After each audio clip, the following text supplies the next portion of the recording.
Although Nikki Haley endorsed Donald Trump and gave him her support at the RNC, which I think she did for her own political gain to preserve her political future, I don't know if she believes in Donald Trump, but it was pretty spineless for her to endorse him.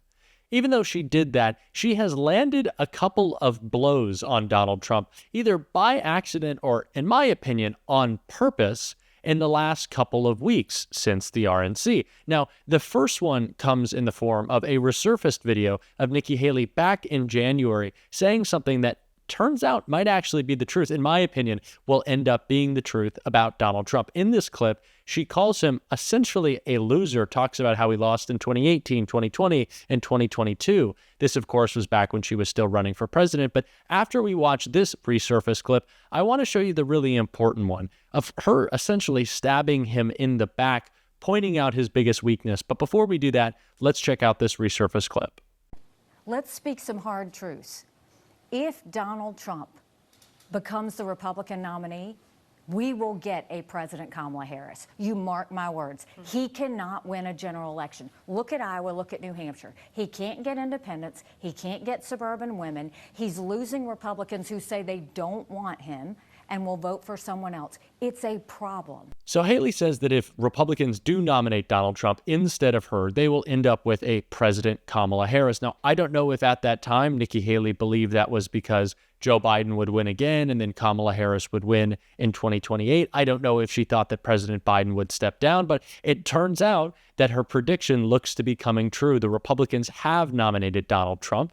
They have coalesced their cult around him even more, and Kamala Harris is the Democratic nominee for president, and it looks like, as we are seeing her surging in the polls, she will soundly defeat Donald Trump in November. So that prediction from Nikki Haley was pretty right, and it looks really bad for Donald Trump right now that one of his supporters, one of his big supporters, supposedly, was saying that if he was nominated and Kamala Harris was nominated, that he would lose. And it looks like that's going to be the case. And it's not just that resurfaced clip of Haley that's hurting Trump right now. She called out his cognitive ability when asked about it in an interview with Jake Tapper. And she said something that's really important, kind of hits at Donald Trump's biggest weakness, but let's check it out. You did just, again, call for a mental competency test for politicians over the age of 75. There's only one over the age of 75 currently running for president. Kamala Harris is in her 50s, like you and me. Sharp as a tack, those of us in our 50s. Do you think Donald Trump should take a mental competency test? I have said, and it's not just Donald Trump, I think members of Congress. Of course, this attack by Republicans was made exclusively on President Biden for the longest time, that he needed to take a mental competency test. But now that President Biden is no longer in the race and the only older candidate is Donald Trump, significantly older than Kamala Harris, Nikki Haley saying that, yes, candidates over 75, including Donald Trump, need to take this mental competency test, stokes the fire. It adds a little bit more to this conversation about Donald Trump, the media now focusing on Donald Trump's age, on his cognitive decline that we have covered on this show. Doctors and psychiatrists and psychologists saying that Donald Trump is not just, in a little bit of cognitive decline, but his brain is actually dementing. And Haley giving light to this only serves to hurt Donald Trump even more. His biggest issue right now, aside from the fact that everything he says is bad and all of his policies are unpopular, is how old he is. That the media had to go from focusing on President Biden's age, and now we're exclusively focusing on his age. And it is so damaging to him. And the Lincoln Project put together a really great ad that I want to show you, hitting on this issue, which I think is Trump's biggest weakness, or at least one of his biggest weaknesses right now in this race, and that is his age. Let's check it out. For 3 years, we heard it every day, that Joe Biden and Donald Trump were the oldest candidates ever. Republicans made the excuse that Biden was 3 years older, and the media gave it a pass. Their breathless coverage of Biden's age, while ignoring Trump's decline, pretended Trump wasn't slurring his speech. We want a landslide that's confusing people, including Obama. I'll tell you what. Telling weird, wandering stories. By the way, a lot of shark attacks lately. The late, great Hannibal Lecter. He's a wonderful man. Now, there's no excuse. There's only one person in this race now with mental problems. One person with memory problems. One person feeling the icy hand of death from old age creeping closer. One person who knows the clock is running out. And that's old Donald Trump. Weak, impotent, forgetful, mentally declining, fast. He'd be 83 by the end of his term. If he's senile now, he'll be dangerous by then.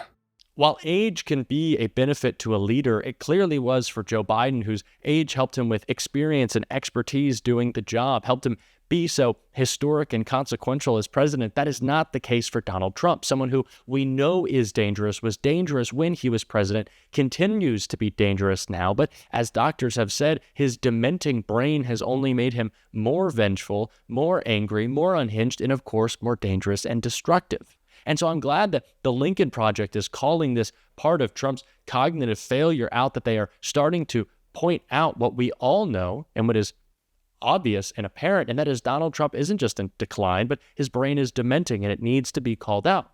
For the longest time, the media exclusively focused on President Biden's age, which I thought was unfair, when Donald Trump was clearly in cognitive decline before us. And the media didn't want to talk about it.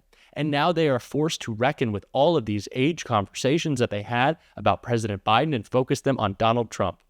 On an episode that we did on this show a little bit earlier in the week, I think it was yesterday, we talked about a shirt that MAGA was buying that said, "Don't let the old guy in." Right? And they were buying it because of President Biden, and now it's flipped on them. Donald Trump is the old guy in this race, and voters don't like that. And so we have seen the contrast between the older Donald Trump, the dementing Donald Trump, and the fresh face of the Democratic Party that is Kamala Harris really start to shift the momentum of this race. And it's showing up in polls all across the country. But specifically one that I want to show is from the Fox propaganda outlet. Yes, Fox News put out a poll showing Donald Trump getting absolutely destroyed in key swing states by Kamala Harris. Let's check this out. Yes, that's Kamala Harris up 2 points in Wisconsin, up 3 points in Pennsylvania, up 8 points in Minnesota, and up 10 points in Michigan. 10 points in Michigan. That is absolutely huge. Now, I don't think that Kamala Harris will actually win by 10 points. That would be a historic blowout. It still remains possible. I'm not sure that will happen, but just that number being there, 10 points, is so significant and reflects how much this race has shifted. And it's not just shifted, of course, because Project 2025 is such a danger to our democracy. Donald Trump is so dangerous, so divisive, such a bad candidate, so many poor policies.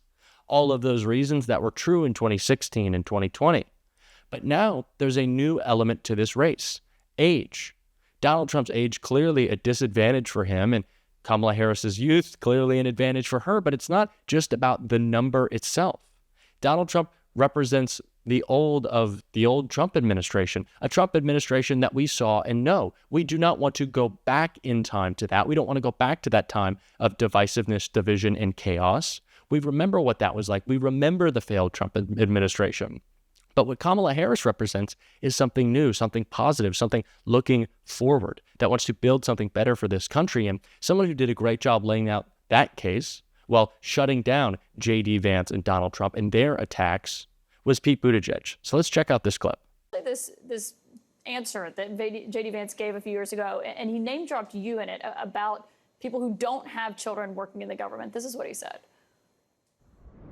It's just a basic fact. You look at Kamala Harris, Pete Buttigieg, AOC, the entire future of the Democrats is controlled by people without children. And how does it make any sense that we've turned our country over to people who don't really have a direct stake in it? Now, I should note you have 2 children. They were born before Pete gave that answer. Harris is also a stepmom to children as well. But what's your response to that? The really sad thing is he said that after Chasten and I had been through a fairly heartbreaking setback in our adoption journey. He couldn't have known that, but maybe that's why you shouldn't be talking about other people's children. And it's not about his kids or my kids or the vice president's family.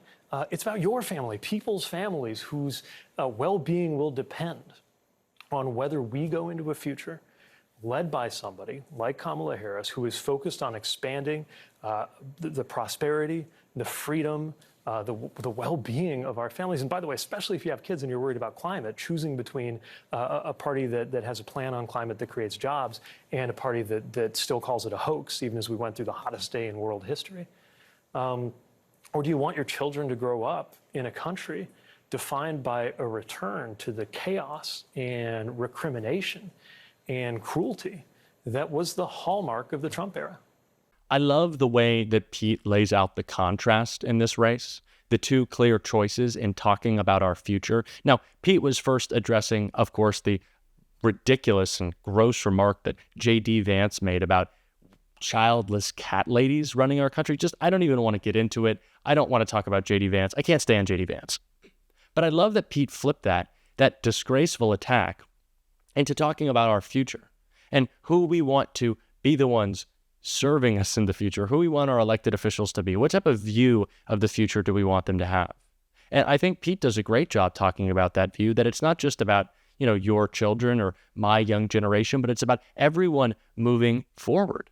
It is about all of us coming together and making sure that our future and this country's future is protected.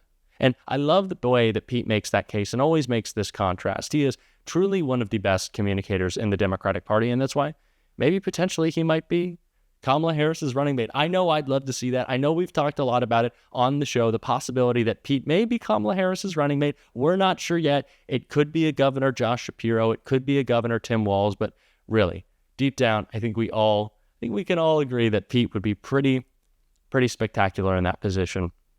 If not, let's just keep him on TV all the time, because he is the best communicator in the Democratic Party, hands down. And it is always great to see Pete deliver a perfect takedown of Donald Trump. And if you want to see more of those, we play a lot of them here on this show. So like I said, if you want to continue to see those incredible takedowns, make sure that you hit that subscribe button. You join what we are building on this channel. You leave a like on this video by hitting that thumbs up. It really goes a long way in supporting what we are doing here and really means the world to me. We are growing such an incredible channel. This is a new channel. It has only been around. It only launched a little over 2 weeks ago, and already we have blown past 80,000 subscribers. And that is because of you, viewer, and your support, and it really does mean the world to me. I am so excited what we have built already and what we will continue to build because of you and with you. And I'm so excited about this community. And until next time, I will see you soon.